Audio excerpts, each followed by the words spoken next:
जय Hind friends, I Manoj. I hope you are doing well. आज हम बात करेंगे जो है नेशनल साइंस डे की। तो नेशनल साइंस डे जो है वो आप जानते हैं 28 फेब को मनाया जाता है प्रति साल जो है भारत में।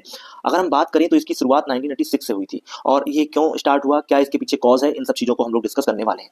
तो विविडली इसको हम लोग इसको डिस्क्राइब करेंगे। आज we know that CV Raman की अगर हम बात करें, चंद्रशेखर वेंकट रमन, जो कि बॉर्न होते हैं 7 नवंबर 1888 में त्रिचुरापल्ली, जो कि तमिलनाडु का एक प्लेस है, वहाँ पे जन्म लेते हैं। और अगर हम बात करें, ये अपनी प्रारंभिक इनिशियल जो आपकी एजुकेशन है वो कलकत्ता विश्वविद्यालय से प्राप्त करते हैं। 10th करते हैं मात्र 11 साल की उम्र में, और 12th कर लेते हैं 13 ईयर्स की एज में। एंड आफ्टर दैट इन्होंने जो है, आप देखेंगे फिजिक्स से जो है आपका इन्होंने मास्टर्स किया था।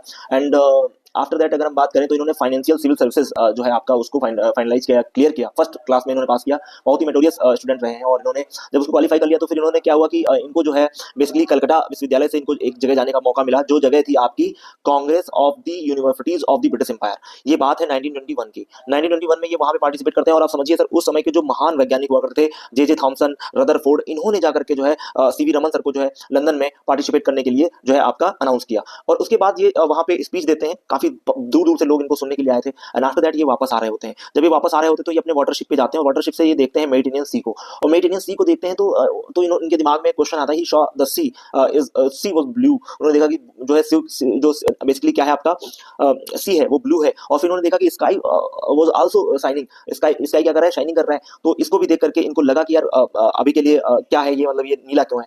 तो ये जब भारत आते हैं तो इस चीज की पता लगाते हैं और ये पॉन्डरिंग करते हैं। He was pondering again and again. And after that इन्होंने खोज करी स्कैटरिंग ऑफ फोटोन की, स्कैटरिंग ऑफ लाइट की।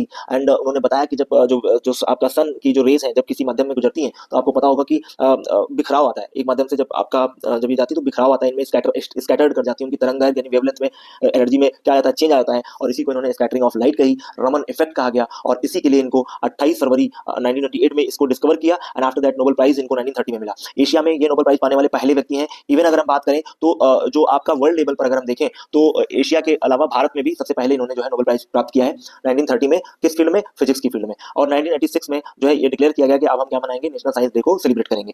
21 नवंबर 1970 बेंगलुरु में ये अपने लेबोरेटरी में थे और हार्ट अटैक होता है, उसी में इनकी डेथ हो जाती है ना। अगर हम बात करें इनके बारे में तो रिसर्च फील्ड इनका क्या था, साउंड फील्ड था। साउंड में सोचो बेचारे रिसर्च कर रहे थे, लेकिन इनको जो अवार्ड मिलता है वो मिलता है in the field of optics. तो कितनी बड़ी बात है, आप इस चीज को समझ सकते हैं कि कितने बड़े वैज्ञानिक रहे होंगे। और रमन इफेक्ट की अगर बात करें तो रेनबो को इन्होंने डिफाइन किया था बेसिकली। और इलास्टिक जो आपकी कोलाइजन्स है उस पर काफी वर्क किया, रिसर्च करी। और नोबेल प्राइज 1930 और भारत रत्न अवार्ड इनको 1954 में मिलता है। 1954 में भारत रत्न अवार्ड स्टार्ट होता है और उसी साल इनको जो है अवार्ड मिल जाता है। अगर बात करें तो लेनिन प्राइज इनको 1957 में मिला है। और अब हम आते हैं थोड़ा सा इनकी बात करें कि नेशनल साइंस डे क्यों मनाया जाता है। आप जानते हैं 28 फरवरी को हम लोग मनाते हैं। एम है to promote the scientific innovation and awareness of the science technology and object inside the student. जो स्टूडेंट्स हैं